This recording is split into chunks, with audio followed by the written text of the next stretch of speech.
Jackson, Department of Engineering, engineer Troy White. Hi, Troy. Hey, Bart. Thanks for having me back. Yeah, good to see you.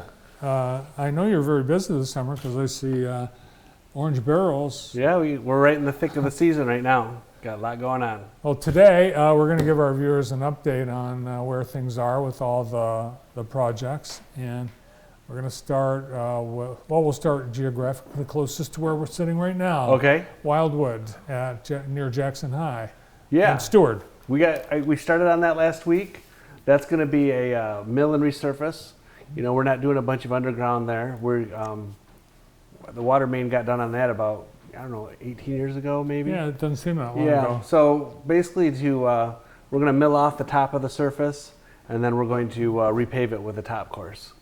But you know, we've talked about this before. When we upgrade a street, we've got to upgrade every part of the street for all users, and that means sidewalks. Sidewalks have to be fixed so we don't have trip edges for those users, and that the sidewalk ramps are up to current standards. So what we saw last week was out there working on the concrete items. We'll see a little bit more of that this week.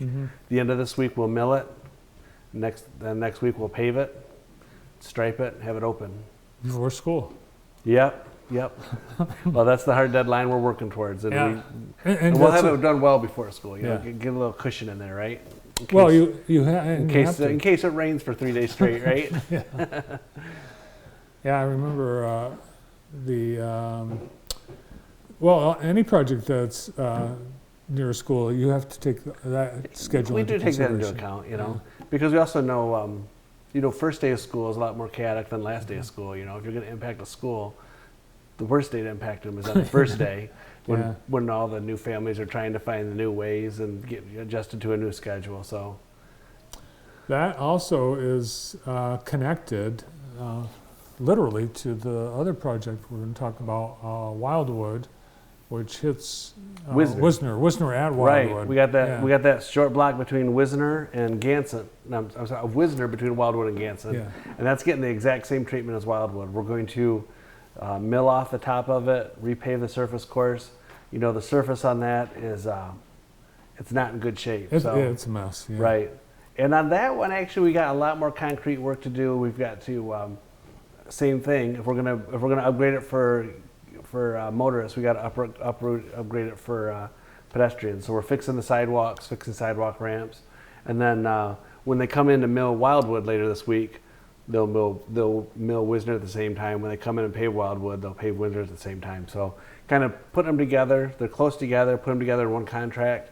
It's a lot easier to manage, and maybe we really realize some savings in terms of quantity and making it easier to manage for the contractor. Yeah, is it the same contractors? It's all one contract, two different locations. So nice. Yeah, and that's actually connected to another Stewart, and that we don't have a clip on, but that's still going on. That's still going on. That's been going on for, I think we're in probably phase 5 of that. You remember years ago we did the section between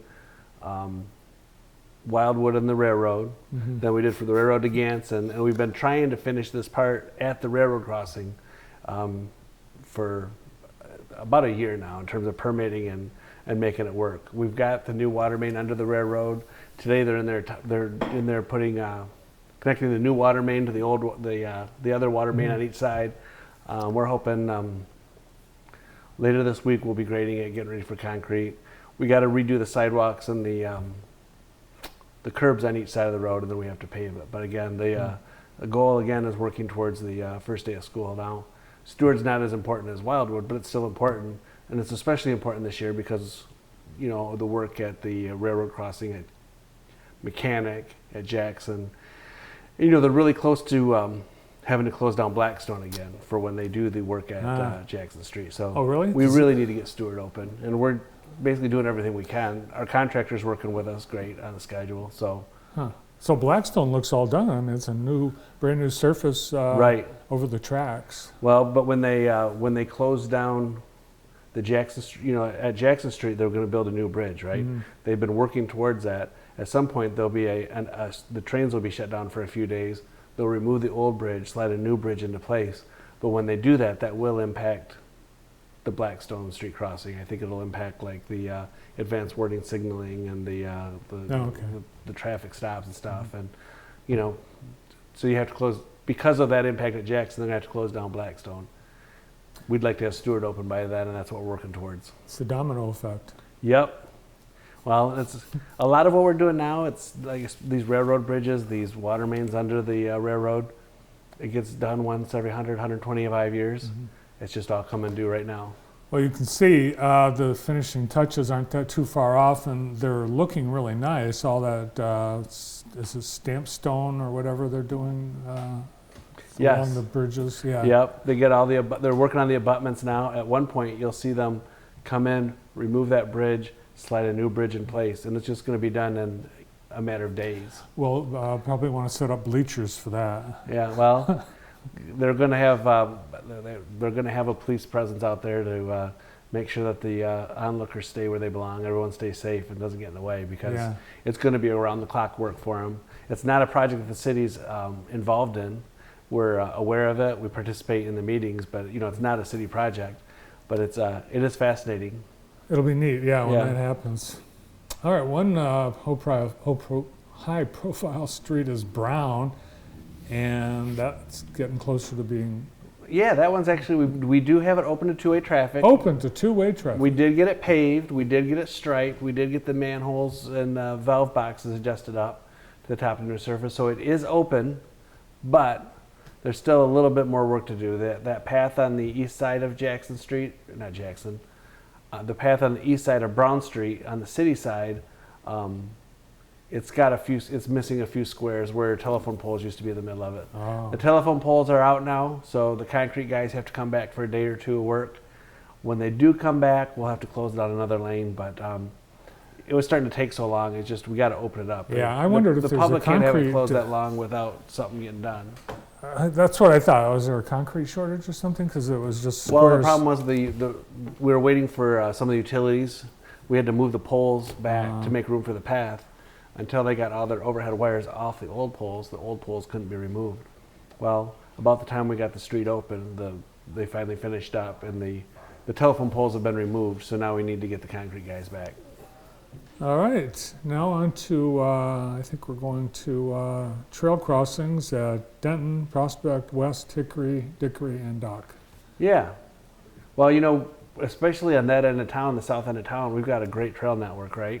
Yeah. And but it has a lot of crossings where the trail crosses major streets at Forest Street and at Prospect and a few of these places. So we did get a safety grant, and we're able to put in like the actuated flasher signs. I wondered what was going on because I saw like concrete poles laying. Yeah, similar to like the advanced warning we have up at like at Kibbe, at the city limits, and at we already have them out at Weatherwax at Park, and this is just going to complete that network of the advanced warning. The great thing about the paths is people use them all the time.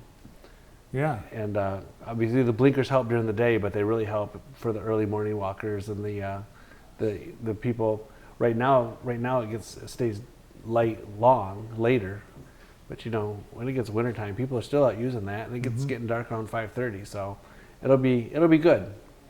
I had there was really a conversation with someone that was in my car the other day, and they said, "Oh well." Unless there's a crosswalk, you don't have to stop. And even if it's a crosswalk, you don't have to stop unless there's a sign that says stop. That's not true. No, that is true. These crossings, they give you advance warning that there's pedestrians present. Tells you to look out, but it doesn't tell you to stop. But a lot of people do as a courtesy. Yeah. As a courtesy, but as the user of the trail, the pedestrian or the bicyclist, you need to stop and look what's going on that street. But if you put your foot into the crosswalk, doesn't the car have to stop? Well, you shouldn't step out in front of a car, right? No, you shouldn't. There's no stop sign for the. No stop sign for the motorist. So downtown. Downtown is different because it does have the sign. Because it has the sign. It says stop here for motorists. All right, so I was wrong, and usually I'm not wrong. Well, I got you this time, right? Yeah. Well, downtown too. It's slower traffic. There's a lot going on with the parking, everything. Out on 4th Street, and at Kibbe, right? we don't want people driving fast, but it's also not, you can't expect them to behave like they do downtown, right? Right. As they come into town. So basically it raises awareness, lets you know they're there. Mhm. And, you know, my experience is probably 4 out of 5 times people do stop as Mhm. a courtesy and let you cross. But Yeah. I saw something that was potentially a very dangerous situation. A car stopped for a child on a bike, and the guy behind that stopped car was impatient and zipped past. you're no good. No. Especially if you can't see what's in front of it, Yeah, right? they couldn't. They, Yeah. I mean, it was, they were, everyone was lucky, Right. but that could have been bad. Could have been bad. All right, so everything's on schedule, wrapping up. Well, actually, we still got, you know, one thing I didn't have on the list for you, we're going to be starting shortly, is we're going to be rebuilding a section of that trail from West Avenue to Prospect. Oh, And good. we're, because, you know, we've been rebuilding that in stages, in Mhm. sections, and we're building it, you know, to be the wider concrete path. We're going to be doing some clearing on each side to kind of open it up more. It's You going to know, be concrete? yeah, Oh, similar to what we have, it's you know, up by the MLK Center, what we have on the path that goes in front of Parkside, Parkside, yeah. you know, and the one that goes out the back of Sharp Park. So Mhm. basically that's how we build them now, and you know, we're going to do some clearing and open it up a lot more too, where the overgrowth is kind of starting to encroach on it. So Yeah. we'll be starting that this year, and we're going to be doing a section of that every year for the next couple of years till we get it all replaced, because the path that's out there now, it was built in 1991, maybe 92. Really, that long? Yeah, and Huh. you know, it's in terms of its width and its pavement and its grades and slopes and everything. It's not what we expect now. So we're gonna clean that up and make it ready for another 40 years or however long it lasts. Great. Well, it gives you an idea that pavement, it's not cars and snow plows and all that that's the enemy of pavement. It's just it's weather and It's the freeze thaw here in Michigan. yeah. Terrible place to build pavements. Freeze thaw, and then just age. You know, as that asphalt gets old, it gets brittle. Mhm. And sometimes it's not failing because of the loading, it's failing just because of the age and the asphalt It's good life. drying out. Yeah. Good. Thanks for all the updates. Thanks for having me. It's been good. You bet. From the City of Jackson Engineering Department, Troy White.